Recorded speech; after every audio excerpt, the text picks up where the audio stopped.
Where's the bell? At this point, it should be over. They should be going back to their corners. It was a very long round. The bell was number late. 1. Secondly, finally, when the bell rang, Tillery stuck his face out, and Riddick Bowe just hit it.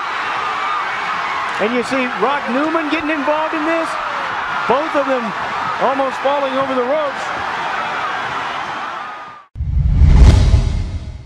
The fight when Baer unmasked the man called the Ambling Out as little more than a muddling mediocrity whose record of 76 wins with 59 KOs was more than somewhat suspect. From the first round on, Baer was able to keep the man mountain in front of him at long range. Then cross over his bazooka-like right, flush on the soon-to-be ex-champion's jaw. And Baer drove a terrific right to Carnera's face, and Carnera went down for the count of 1. Carnera is down again, and Carnera was up, he is down again. Baer sails into him, Carnera is on the ropes down, a left hook and a long right, and Carnera is down and he is being pushed away. Carnera became a canvas decoration, going down a total of 11 times, sometimes even pulling Baer down with him as he tried to hold on to something, anything. As Carnera went down again, Baer went with him.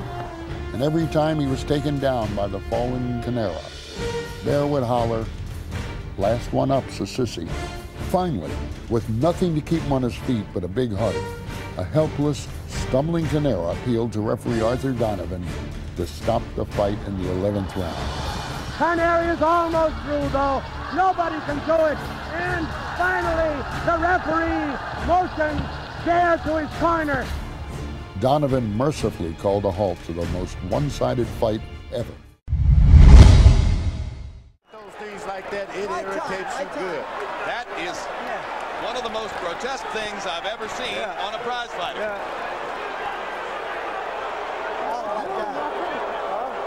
What is the danger of that, George? Can you tell? Yeah, I think maybe that got cracked little skull. You know, you got bones up there. Sometimes you can get into those bones and make things swell bad. You can't see well. I wouldn't let him fight anymore if I was the referee. That thing is going to go all the way down to his eyes. It's a collection of blood under there. Okay? Right. We're not going to go dangerous to you, but if you feel you can't see, then you shouldn't continue. I'll be through blurry. Blurry. Okay, they're going to stop the fight, I believe.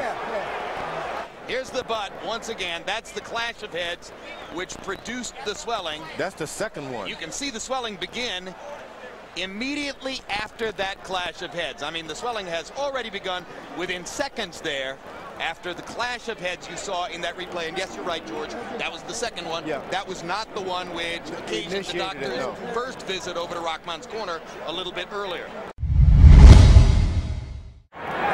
It's been non-stop action. Good time. Overhand right. Leonard jabbing but getting hit too.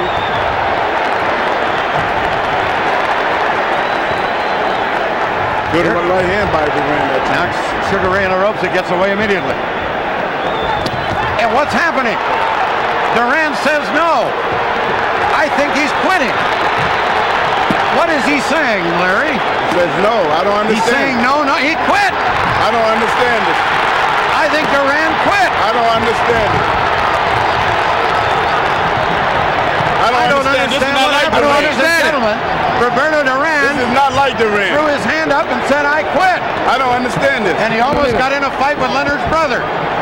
The police are in the ring, and we have a very, very unpleasant situation in there. I don't understand it. The referee has not declared the fight over yet.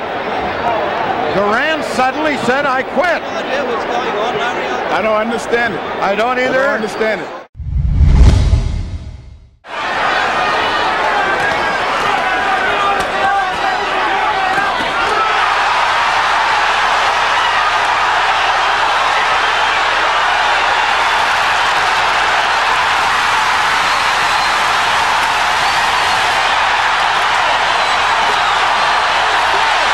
If he gets up, he probably wins the fight. I can't believe it. Unbelievable. Richard Steele stopped the fight with fewer than 5 seconds to go. You're going to watch Lou Duva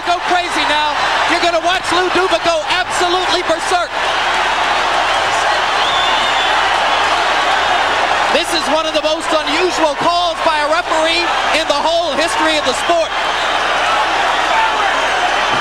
How many seconds?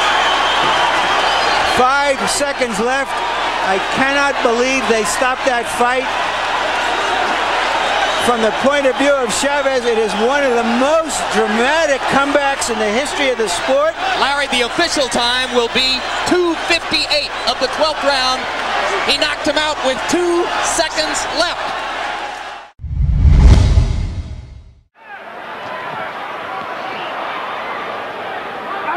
Oh, and some nasty stuff in there. There needs to be a bite almost. Holyfield is very unhappy. Look at this. It looked as if Tyson bared his teeth at one stage in the exchange. Yes, bit I think his ear. He bit his ear. That's what Holyfield was in a lot of pain from that. You see the blood on the ear. That was definitely a bite. Well, feelings are running very, very hot indeed in there. Holyfield was outraged by that. Now, what is the referee going to do about that? 1 point deduction for Tyson. 1 point deducted from Mike Tyson for biting Holyfield's ear. Now let's take a look again. Yes, it's just here. He gets into the position there. Watch. You see he stays there. There, he bites him there. You see him lift his teeth. And Holyfield in agony at that point, trying to rip free. In an awful lot of pain. Well, this is getting like a street fight. Why did you do that, though, Mike? I mean, was that the proper response? Look at me, look at me, look at me, look at me. I got to go home and my kids are going to be scared of me. Look at me, man. What are you going to do now in terms of your career, Mike? Will you continue to fight? Okay, okay. He's got to try to control Holyfield with that jab. Oh dear, there's only a parachutist hit the ropes. I do not believe this clown, where he has come from, unreal. Well, everything happens in the fight game. Take time off, the referee said. I would think so. How on earth did that guy came in like that? Oh my God. Well, Reg, he doesn't know what he is. Yeah, I tell you what, I've never seen so much security, policemen. Only in America can this happen. He's actually hit the canopy above the ring, Reg. Yeah, his parachute is still jammed up there. That's right, and he hit the ropes though. Yes, he actually, his feet were actually right inside the ring. He got underneath the canopy. Oh dear, I'm glad he didn't fall on us here, Jim, I tell you that. Well, what can we do? It's absolutely ridiculous. See, they've got to pull that parachute down because the people who've paid, I mean, up to $800 here, remember, $100 to $800, they won't be able to see the fight. But I've never seen so many policemen, all like sentinels around the ropes here, waiting for this clown, whoever he is. I tell you what, he's made himself famous. Glorious, those cuts, so I think Ralph Citro's taken pretty good care of those with Riddick Bowe.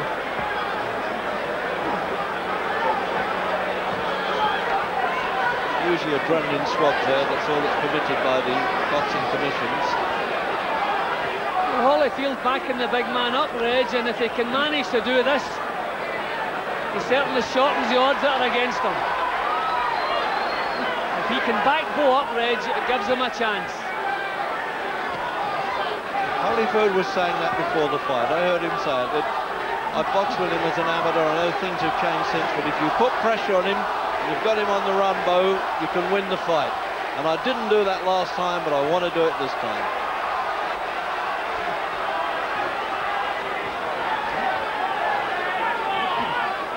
Bowe is actually looking a little bit looser, Reg. His defences have loosened. Absolutely. He's not quite as tight and compact as he was. I don't know what's going on here, if he's taking a breather or what's happening here, but he's going to have to tighten up and try to take charge. I wonder if already he's feeling the pace. That was a hectic round, the previous one. Oh. Just look out for that. Bowe waits for him to come in and he whipped that uppercut in there. You might not have seen that probably, and I don't think Holyfield did either. Well, it looked to me, Tim, as if some of the people, some of the spectators started to throw punches at him as he fell down onto the ground. Did you see that? Oh, yes, I certainly did. Yeah. It looked like they were really doing a job on him. Well, he landed on the ring apron. That is an area that is occupied by still photographers. He was very near the Bowe corner, so there would be some boxing people in that corner, the handlers of Riddick Bowe.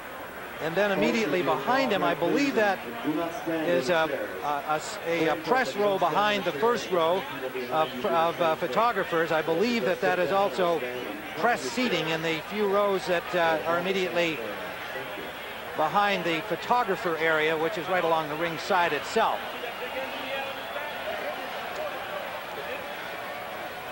Well, we're going to show you once again the landing here. You see the fighters see it. Now he's hung up on the ropes here. He's landed literally on the top strand. Obviously he was trying to land in the ring. He's hung up. Now he's being pulled down. And this is where, all right, now we're seeing that it would appear that the injuries came from this reaction by the people there. In fact, we see one man swinging a radio. And you can see the parachutist now, the skydiver, slumped down from apparently a blow. We won't, again, speculate further on exactly how the injuries occurred, just what you can see on the screen.